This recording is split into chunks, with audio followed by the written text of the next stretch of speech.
Hey gang, it's JC, and this is the Daily Dose for Monday, November 19th, 2012. A combined venture with Mind Active in beautiful downtown Clayton. Great TV archives up top.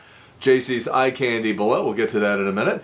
And the results of our Rock and Roll poll question. And by the way, we update here on the Daily Dose every Monday and Thursday, but this week just Monday, because we have Thanksgiving on Thursday. I'll be up in Chicago doing 720 WGN from 3 until 7 in the afternoon on Wednesday and Thursday. Maybe you get a chance to listen. WGNradio.com on your smartphone, on TuneIn Radio, the app. It's a couple of bucks, and you can listen to like 40,000 radio stations around the country, including WGN. So again, WGN in Chicago, 7:20 a.m. on Wednesday and Thursday from 3 to 7. All right, results of the Rock and Roll poll. Here we go. When it is all said and done, which of the characters in the General Petraeus scandal will end up looking the worst? And not surprisingly, number one answer, 39%, Jill Kelly and her sister. This is getting even weirder. I have another story about that here in just a couple of seconds. Number two answer, 26%, General Petraeus. Surprisingly, in third place, President Obama at 15%. Sort of surprised by that. Paula Broadwell at 13%, someone else 3%, and General Allen at only 3%. All right. Do you have at least one person in your neighborhood who goes completely over the top every year with outdoor Christmas decorations? That's our Rock and Roll poll question for the week. Your answer choice is no, yes, or yes, and it's me. Please answer down in the corner. We'll have results for you when we come back next Monday. All right, so I told you I had sort of a continuation of that story, and here it is. Last year, there's this radio guy out of Tampa, Florida. He calls himself Bubba the Love Sponge. Runs on radio stations all over the country. Used to be on one of the morning shows here in St. Louis, but he works out of Florida. You may recall this guy a couple of weeks ago. He was the guy who loaned his wife to Hulk Hogan, and then she recorded the sex tape, and there was a big flap about all that. So that's who this guy is. So last year, this guy says, I'm going to deep fry a Koran. You know, shock value, all that shock jock type stuff. You do something like that, there could be repercussions. So much so that he was actually talked out of it. Well, NBC News is reporting that General David Petraeus and General John Allen, the two central characters in this whole Petraeus Gate thing right now, were so concerned about the fact that this guy was going to deep fry a Koran that they called in, you guessed it, Jill Kelly. They called her up and they said, can you get this guy, you know, down in Florida, can you live down there, can you do something about this? And so she calls the mayor and causes a big flap. He ended up not doing it, by the way. So whether it was her input or her request, I don't know. All right, I tried to not use big, fat superlatives and flowing, glowing praise of things. By the way, this cold is only now on its 8th week. Sorry about that. Did you see this story about babies on 60 Minutes last night? All right, if you have not, please go to the 60 Minutes website and just punch in 60 Minutes babies. Go to Google and do that. It turns out that right and wrong is learned behavior, like we've always been told. Learned behavior? No. We're born with it. By the way, I got a cat bugging me right now. Victor?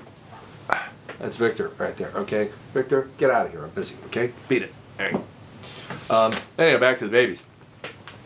All along, we've been under the impression, scientists have been under the impression that right and wrong in babies, like 3 months old, is learned behavior, and it's not. We're born with it, but we're also born with something else too. And this is one of the most sensational stories I've ever seen 60 Minutes do. Go to the 60 Minutes website, Google it, and go check it out. It's really, really cool. All right, let's talk movies. We talked about Lincoln. Post-Dispatch reviewer hated Lincoln. And almost everybody I've talked to who's gone to see it has loved Lincoln. And now we move on to the Silver Linings Playbook, which is going to open on Wednesday. Bradley Cooper, a guy with anger management issues. Jennifer Lawrence is a widow who agrees to help him win back his cheating ex-wife, as long as he'll be her partner in a dance competition. Robert De Niro plays the dad. Chris Tucker is in this movie.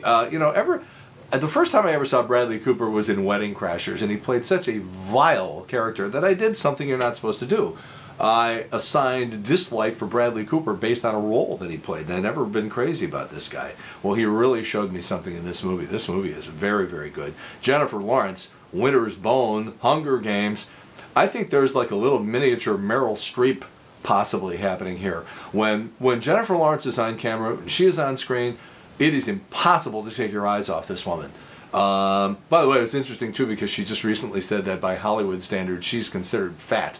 Well, you watch her in this movie, you tell me if you think she's fat in this movie. The Silver Linings Playbook gets 4 out of 5 corks for me. I'm close to giving it 4.5 out of 5, but it's a very, very good movie. Bradley Cooper, Jennifer Lawrence, Robert De Niro, go see it. Definitely worth your time. And now we move on to The Life of Pi. So I think it's almost 3 hours, if I'm not mistaken, and it is the fastest 3-hour movie I've ever seen. This thing is going to provide sensory overload for you. It is really, really something to see.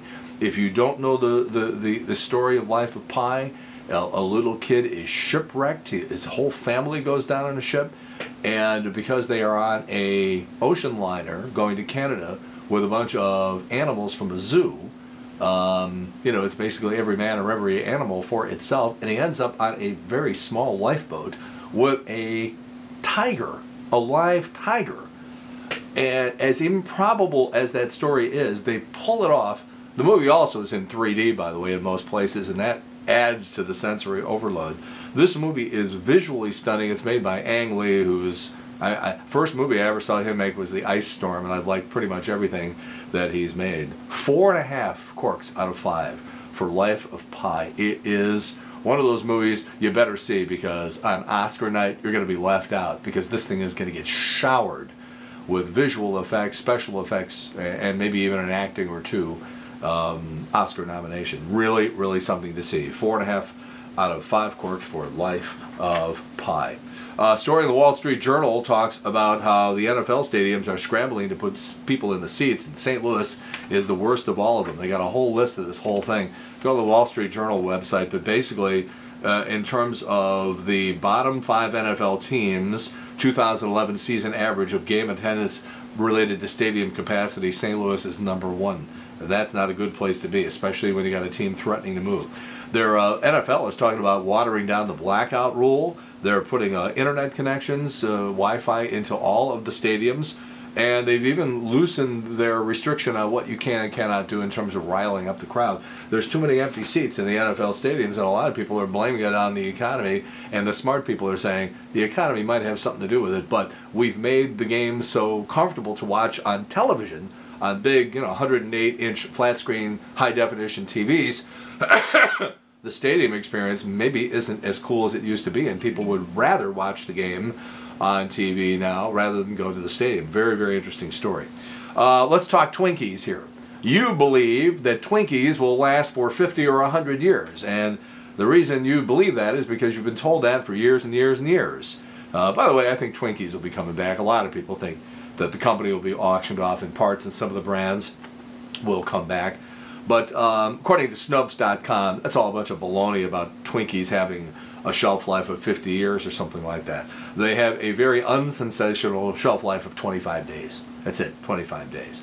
And by the way, the name Twinkie was inspired by a St. Louis billboard advertising twinkle toe shoes, because dairy products aren't used in Twinkies. They spend a lot, well, it takes a lot longer for them to spoil than a lot of other stuff like that. Secret ingredient, by the way, is cornmeal.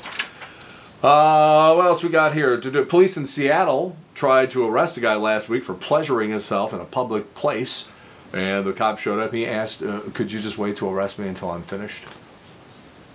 Welcome to Seattle, huh? The final Twilight movie made more than $141 million its opening weekend. Kristen Stewart heard the news. She was so excited she almost fell off the director. All right, so we got Thanksgiving coming up on Thursday. 64% of people say they're going to watch football on Thanksgiving. 56% say they're going to play board games. Nearly half of the people that host Thanksgiving begin preparing the dinner on Monday or Tuesday. So there's people cooking Thanksgiving dinner right now. 1 in 3 people say they like leftovers better than Thanksgiving dinner itself. According to State Farm Insurance, people are still blowing up their houses trying to deep fry turkeys.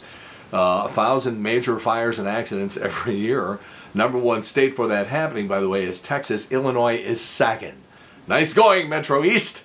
State Farm also says the number 1 thing you can do to avoid starting an accidental turkey fire is to cook a safe distance away from your home. Duh. Go ahead and skip the chaos of Black Friday this year. Just grab what you want next year. A website studied 22 leaked Black Friday ads and found that in 20 of them, the store was selling at least one of the exact same products from last year at exactly the same price. Now, if you're traveling, please, and if you're flying, and a guy, big fat guy with a big trunk of shower curtain rings sits down, snapping your fingers. Flight attendants hate that. Don't do it. That's number one on the list. Also on the list, scrambling to leave the plane before the seatbelt signs off. Trying to cram giant pieces of luggage into the overhead compartment. Talking through the safety demonstration. Asking for extra blankets or pillows. Why are that bothering? It's a damn job. And shoving garbage into the seat pocket. They don't like that, by the way. They say the average passenger who causes the fewest problems on the plane is male in his 30s, sitting in the economy, not first class, and who's traveling alone and for pleasure, not business. All right, JC's Eye Candy. There's not a Thanksgiving that goes by that I don't watch Planes, Trains, and Automobiles, and a lot of the movie was shot right here in St. Louis, so for everybody who's going to be driving up I-55, and, so let's just take our hat off here to Neil Page and Del Griffith. A great scene from Planes, Trains, and Automobiles. That's JC's Eye Candy. Right below what you're looking at right now, as a matter of fact. All right, rock and roll poll question again. Do you have at least one person in the neighborhood who goes completely batty with the outdoor Christmas decorations? Please answer down in the corner. We'll have results for you a week from today, Monday, the Monday after Thanksgiving. And again, I'll talk to you on WGN on Wednesday and Thursday afternoon from 3 until 7. That's 7:20 a.m. And that is it. JC's Daily Dose for Monday, November 19th, 2012. A combined venture with Mind Active in beautiful downtown Clayton. Have a nice Thanksgiving, everybody. In the meantime, we've beaten this one to death. Yeah, you too, Victor. See you later. Bye.